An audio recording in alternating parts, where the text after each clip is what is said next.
नमस्कार, स्वागत आहे तुमचे आमच्या चॅनलमध्ये। आवाज महामुंबईचा, शोध बातमीचा, कौल मनाचा। चला तर मग आमचे चॅनल शेअर करा, लाईक करा आणि सबस्क्राइब करा। धन्यवाद।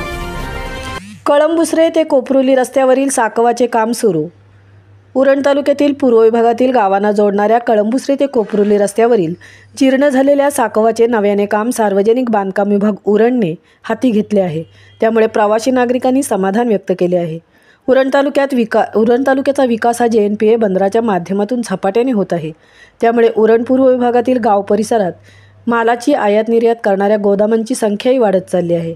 पूर्व विभागातील गावांना जोडण्याचे काम कळंबुसरे ते कोपरुली हा रस्ता करत आहे।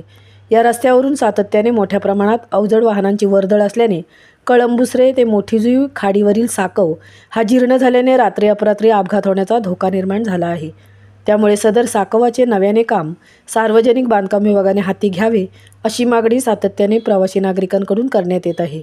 सार्वजनिक बांधकाम विभाग उरणचे उपअभियंता नरेश पवार यांनी सदर मागणीची दखल घेऊन कळंबुसरे ते मोठीजुई खाडीवरील साकवाचे काम नव्याने हाती घेतल्याने प्रवासी नागरिकांनी समाधान व्यक्त केले आहे। आवाज महामुंबईचा चॅनलसाठी अनंत नारंगीकर सह तृप्ती भोईर, उरण।